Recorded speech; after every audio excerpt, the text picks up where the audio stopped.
Hey, welcome, all my right thinkers. Thanks for tuning in. Check out your boy, B Farm. Thinking right out here in my lab, and I'm back in the book. Ooh, I got a nice one coming up for you now. For all my Christians, my best friends are Christians. I love you. But we're going to talk about they call myth, ritual, and mysticism, and myth and Orthodox religion. So for all you Bible thumpers, tune in. I got something for you. You might learn something. Trust me. It ain't about bashing or embarrassing. It's about teaching. That's what I'm about to do. Let's go. I got you. Rightisms, 25 rules to live by. Storytelling, story with a message. There's a message in my stories for life. I give you life lessons. You tune in and receive them. I appreciate you. We got a good thing going. Let's do what we do. Right Thinking mission is to enlighten, inspire, educate, and motivate you, individual, to a higher spiritual level of enlightenment. Right thinking way of life through mental and spiritual discipline. Practice daily will help and guide you to obtain your goal of reaching spiritual enlightenment, aka know thyself. My mission that all right thinkers know thyself. If you're a right thinker, your goal is to know thyself. See where we're going with this? Let's get there together. So I asked the question, do you know you? You will when I'm through. Yeah, that's what I do. It's rhetorical, but if you know how to answer for yourself, tune in. I got you. A person who knows not and knows not that they know not is simple. Disregard them. Foolish. Disregard them. A person who knows not and knows that they know not is simple, but you can teach them. That's why I do what I do. For you. Appreciate you too. Stay tuned. I got more for you. A person who knows not and believe and think that they know is dangerous. Avoid them. I do. A person who knows and knows not that they know is spiritually asleep. I can awaken them. I'm the spiritual alarm clock here to wake you up with knowledge of self. That's what I do for you. A person who knows and knows that they know is wise. Follow them. All these persons reside in you. Right thinkers, know thyself and two. Maya, be true. Right thinkers. Let's talk about, they say, myth in Orthodox religion. I say the three aspects or steps of religion: the myth, the ritual, and the mysticism. I equate that with the degrees in masonry, a few other esoteric concepts and philosophical points of view. But right now, we're going to talk about religion. As previously discussed, it in its complete form, religion is composed of three aspects. Pay attention: mythological, ritual, and metaphysical, or a better term is mystical experience. And the mystical experience is if you get the myth, understand the story, you practice the ritual, you reenact it, become part of it, put it in your life out, and something will magically happen. That's called mystical experience. You will connect with God. That's the purpose of religion. See, I understand religion, I understand the purpose of religion, but a lot of people misinterpret and misunderstand the purpose of religion, and they practice it and profess it and don't know what the hell they're doing. So I don't have to respect that. Moving on. Again, let me explain to you about what you practice. I don't practice religion. I understand it, respect it, don't practice. Why? I have a philosophy, not practice. It's not a religion. Moving on. Mystical philosophy. Hello? There we go. AKA yoga is the basis of the myth. Why?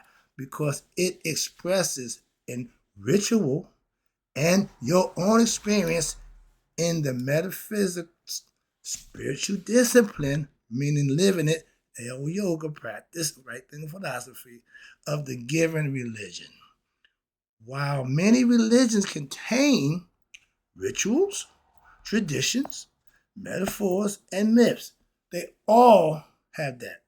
Why do you think the Christian myth or religion is different? Well, it's literal. Just want to let you know. Moving on. So there are few professionally trained to what? In understanding their deeper, the esoteric aspects of the psychological implications, metaphysics, and mystical experience that one have to have for themselves to know what? Themselves. You can't get it from me. You can't get it from the book. You got to get it from experience. Thus, there is a disappointment, frustration, and disillusionment among many of the followers of that book or any religion, as well as their own leaders within that religion, particularly where? In the Western Hemisphere. That thing y'all call Christianity. Why? Because it is difficult, pay attention, to evolve and learn spiritually without a proper spiritual guidance. A teacher of knowledge and understanding to teach you the proper way. A lot of these pastors don't know the proper way, so how can they teach it? They going on what they believe and what they think to be. Moving on.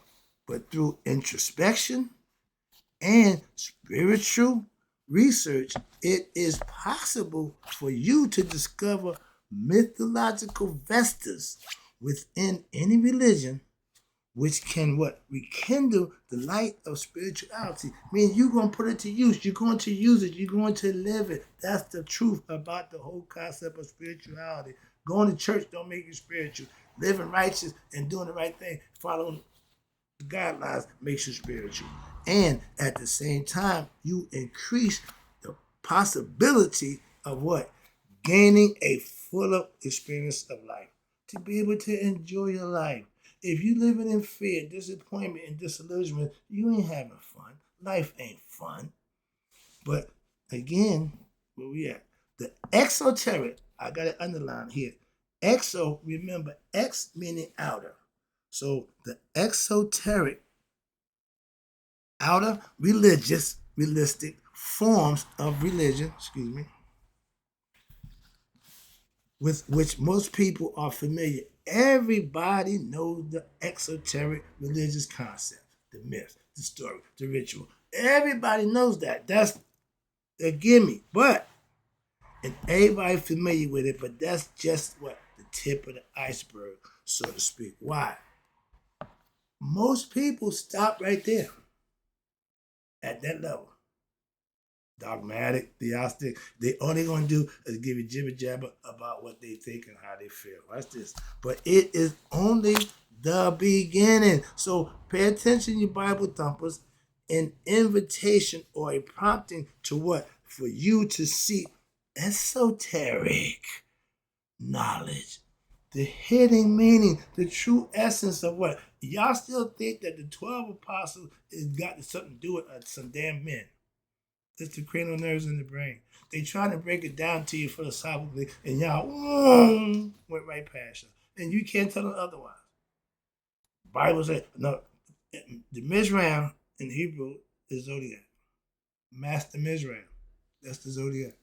I got Zodiac knowledge, so I understand just what they're talking about. So again, esoteric teaching is what you want to get the essence of what's being taught to the esoteric, to the general public. They give y'all the okie doke, so to speak. But when you start learning the deeper esoteric, the true meaning, and discover what? The transcendental truth of existence, you know yourself. You ain't for the BS no more. Your third eye is open. You become spiritually enlightened. You know who you are. You remember thyself, know thyself, whatever it is. But religion intent is to do that for you.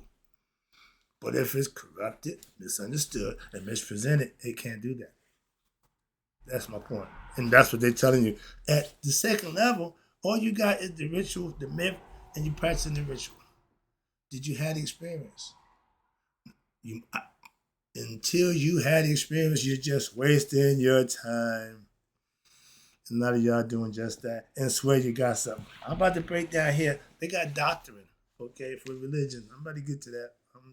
I'm doing fine. I'm trying to get there. I don't want to rush it, but I want to make sure I get my point across without seeming like I'm trying to rag on religion. I'm just trying to break it down. Religion had the truth. It's truth in religion. I ain't never said it wasn't. It's just most of the misinterpretation and misunderstanding. So they got the mispractice of the religions. While on the surface, again, exoteric, it seems that there are many differences between philosophies. But upon closer reflection, there is only one major division. Wait a minute. That of belief, which is theistical, or non-belief atheistical.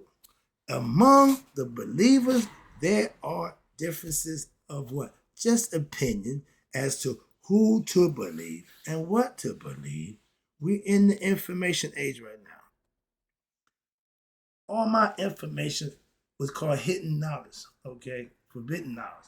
Well, it just didn't, I didn't go nowhere special to get that. It's any way you want it, but they just don't present it to us, okay? So when you get it, I'm giving you information that I didn't go nothing special. It's private information. I'm about to read the doctrine to you, from the doctrine to the early doctrine to the later doctrine of Christianity, religion. So that's what I'm just saying. I'm just teaching the philosophy. I'm just giving it to you from where it is. And remember, you either believe or you don't believe. Your choice. Okay? Believe don't mean jack. But again, let's talk about that. So this is the source of all the trouble, what? Between religions. It's a belief system. It's based on what? Belief. It ain't say truth. It say belief. Spirituality. Mayat. Smatawi, right through philosophy, is all based on what? Knowing, gnosis. By having experience, by what? Implementing the knowledge that you learn about and living it, and it will happen on its own. Kundalini rises by what? Good deeds. That's all. Simple as that. Moving on. Okay, that's what religion don't give you. And religion, and you got a bunch of spiritual groups.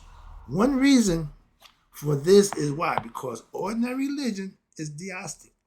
It's based on traditions and customs, which themselves is based on said culture at that particular time or place. Understand that? Calm down. I ain't trying to get all excited, but it's different pretty much everywhere. But the goal is the same thing, to get you to God. That's what I'm trying to explain to you. And since culture varies from place to place and from time in history and another, again, just trying to let you understand, there will always be variations, misinterpretations of spiritual traditions. Simple as that. That's just a fact. Okay. But these differences will always occur, not only between the cultures, but also even within said cultures. Why is that? I'm about to break it down for you. 1 second. Now, let me give you an example. An example of this is what they call what? Orthodox Christianity. The reason they say Orthodox Christianity, because at one time we had what they call Gnostic Christianity. See, again, history.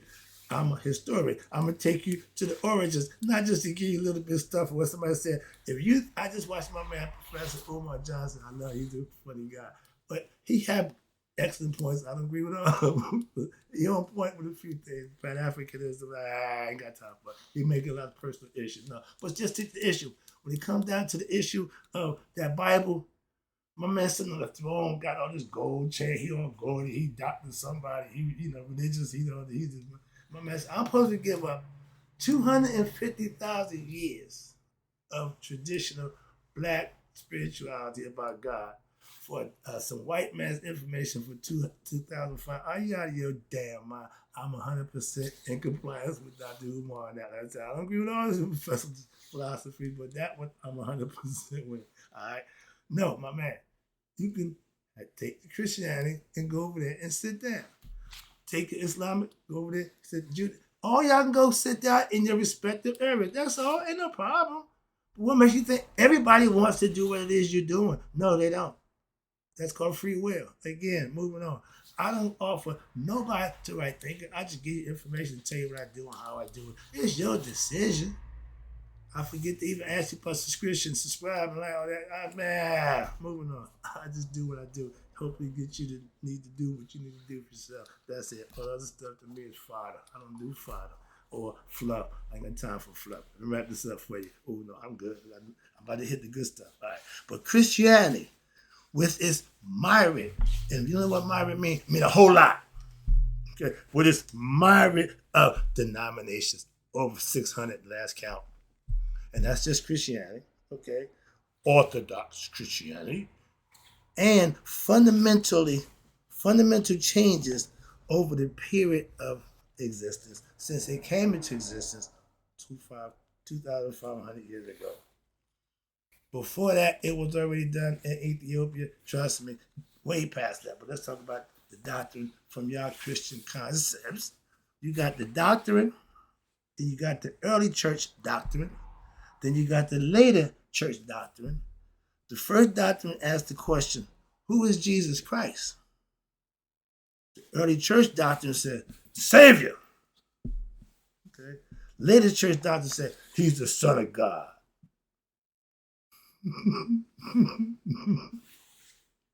Stay with me now. This is going to get good. This is Christians. All right. I don't write this. I just read it and teach it. When is Christ returning? Now, I'm laughing. That's my man right there, right? Back in the day, in the early 60s, we had a singer called Chuck Jackson. And they asked the question, when is Jesus returning? Chuck Jackson, any day now. That's the answer for the early church doctrine. Chuck Jackson speaks for them. They ask when he's coming back, he tell them any day now. And the later church doctrine says, nobody knows for certain.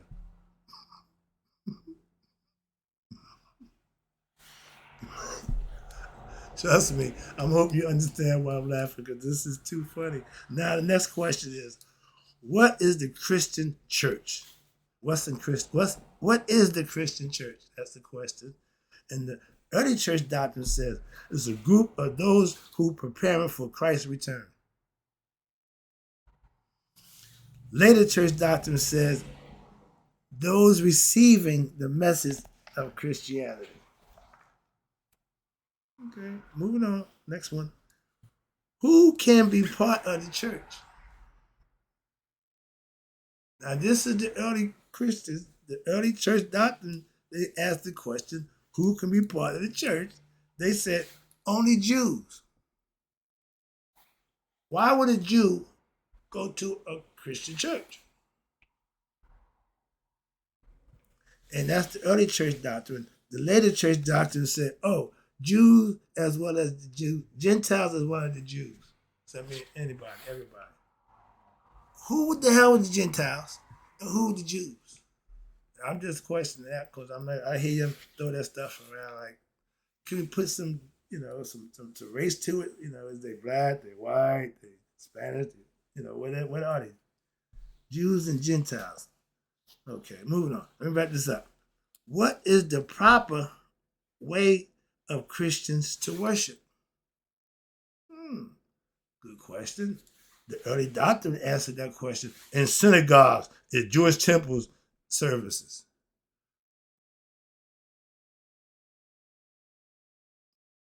That makes no sense. And again, only a historian would know the difference. A Jew ain't going to no Christian church. The early doctrine said in synagogues and Jewish temples, not happening. Later church doctrine got it right. The Christian church for what? For Christianity. Okay. Jews been doing Jews since they've been Jews. They could care less about Christ. That stuff that doesn't mean nothing to them. They could care less. And they just as blessed as they want to be. Financially, they got more money than every other religion. Okay? Christians, we're number one. We're number one. And what? Followers. Oh, I forgot. Yeah, we're in the world of, I got so many views. I got 100,000 views. I got so many following me. Listen to my nonsense. I'm teaching truth. I can't get 10 people to watch. Sorry about that. That's personal. All right, leave that guy. Get out of there. All right. Again, we in that place that it's all about how many numbers. No. What about the content? They claim to be, how about, y'all claim to be content creators. Stop. Why? I'm a content creator. I create my own content. I manifest mine. But it's not creative playing with yourself. It ain't creative doing that nonsense. But I guess to each his own, so I digress. Stop calling it that. I ain't creative. I spend a lot of time doing it. That's creativity. Sorry. Wrap this up. I'm getting personal. Get out of there. Get back. So, all right. I just gave you a breakdown of the Christian concept, the three aspects that make Christianity work. So let's talk about it. Let me wrap it up for you right quick. All right, I got past my time. But now later on, we will see in the changes within the Indian religion, which in many ways even more startling, there those who cling to the idea that religion has to be related to a particular culture and its specific practices or rituals will always have some differences with someone else's conception. Exactly. They've been telling you that since forever. But this point of view may be considered as dogmatic. You say this, they say that. Or orthodox. Don't mean a damn thing, but in three stages of religion. And this is how it's done. Religion has a myth, they have the ritual, and then you have the mysticism. Every culture belongs to a myth or a ritual stages of religious practice and the most elementary levels. Everybody practices pretty much the same thing on the first two levels. And a lot of us stop there. I know a lot of Master Masons, not Master Masons, but fellow crab. Why? They didn't make the third level. For whatever reason being, they didn't see it through. Okay, that happens. And religion, same thing. Everybody don't have the mystical experience. Why? They ain't gonna put the work in to have it. The work that you put in, that's the Kundalini rising. Y'all call it the mystical experience. You can call it whatever you want, but you have to live it to experience it. That's the difference. I'm giving you information that'll help you do just that. That's what I know. Moving on. And as important theme, what this is an important theme here, which will be developed throughout this volume, is what the understanding of complete religion, the purpose and the reason. That is in three aspects.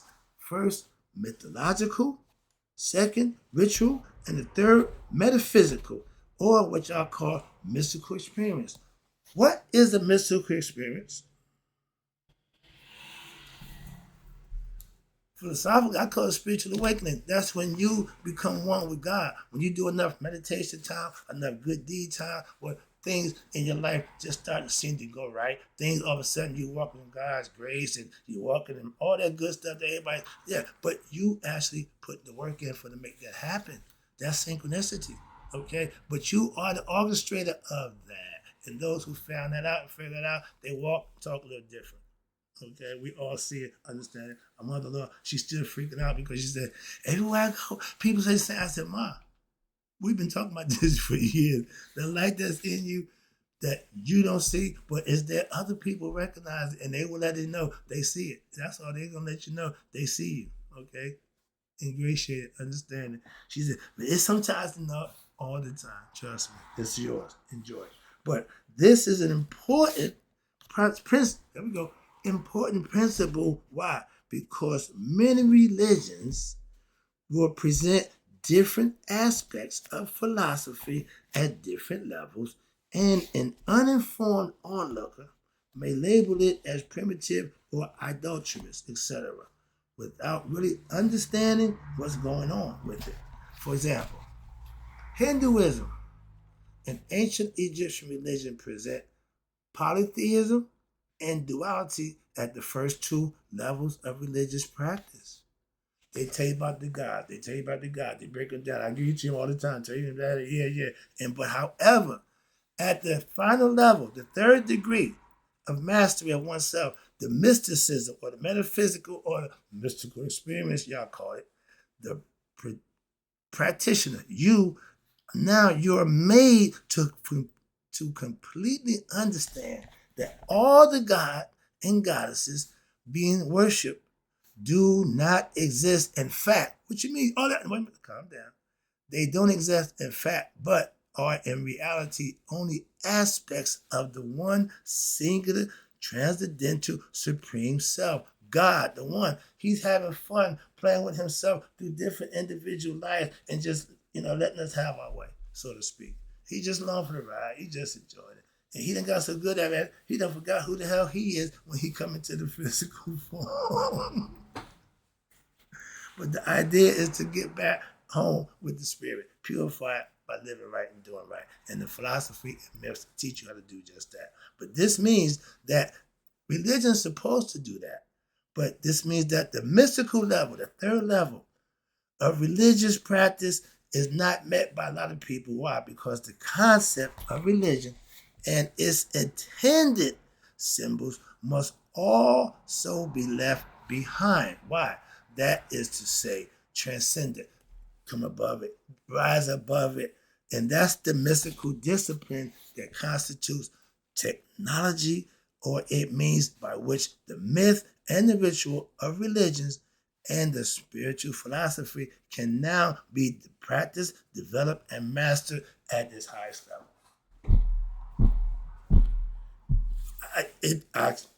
That's what I'm trying to get you to have for yourself. And if it be religion, be it Christianity, Islam, Judaism, it's all the same thing. The idea is to have it. I don't tell you which way.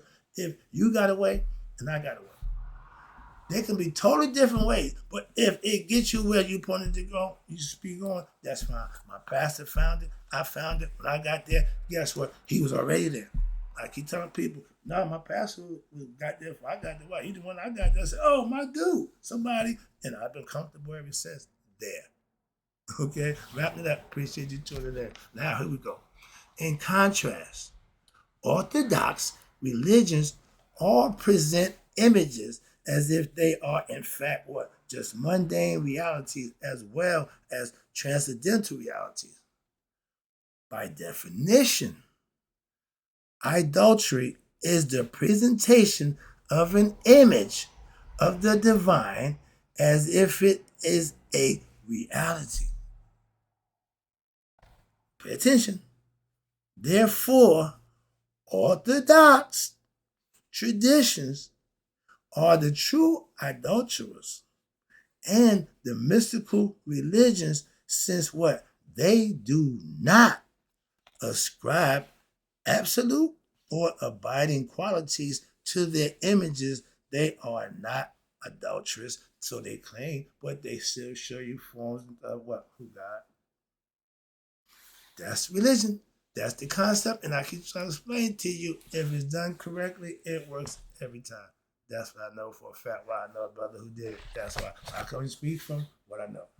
Don't know nothing about your Muslim brothers. Don't know nothing about them other ones. Why? I don't know nothing about them. So I can't speak for them. I can speak for my dude. All right. Hope you got the lesson. Hope you enjoyed it. Again, religion have good intentions. Bad followers and bad teachers. Corruptibility. So I don't have to deal with that. Why? I don't follow religion. Hope you enjoyed the message. Right thinkers, and closing. May you all live to be 100. I mean, 100 miles a day. So I know my right thinkers who still practice Orthodox religion and passed away. I ain't mad at you. Love you all.